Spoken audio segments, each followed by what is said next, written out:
de l'esprit invisible. Je dis ceci. L'esprit est la source de la puissance.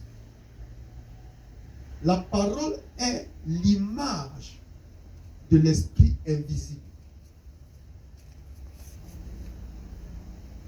La parole devient visible.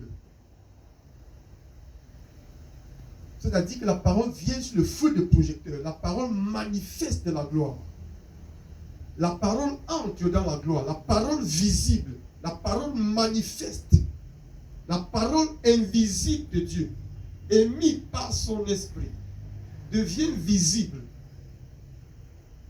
Amen. Lorsqu'elle est visible, elle n'a aucune puissance. Elle est une lettre écrite, une lettre morte. Cette lettre morte est la parole de Dieu et non la parole d'un homme. Aux yeux des hommes, cette parole n'a aucune valeur. Mais Dieu connaît sa parole, car cette parole vient de lui. Elle est au milieu des hommes, sans valeur. Cette parole est dans ta vie. Cette Bible est entre tes mains. Et aucune valeur n'est révélée dans ta vie. Mais tu la médites jour et nuit. Pendant que tu la médites, le monde est en train de prospérer. Il trouve que tu es un paresseux. Il trouve que tu n'as pas de valeur. Il trouve que cette parole de Dieu n'a aucun sens. Car on ne voit pas sa valeur. Mais c'est la parole de Dieu dans ta vie. C'est la parole de Dieu dans ma vie. Cette parole est émise. Cette parole est prêchée.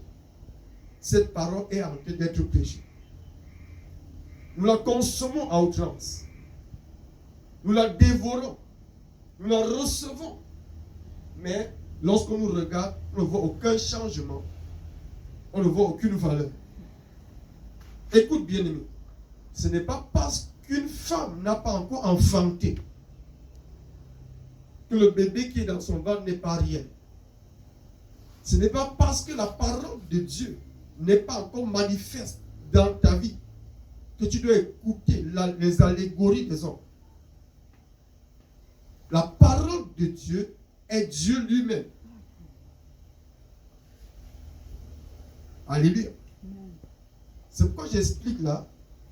Cette parole doit être révélée, manifeste. Elle doit apparaître. Elle doit se lever. Elle doit être révélée par la puissance de Dieu.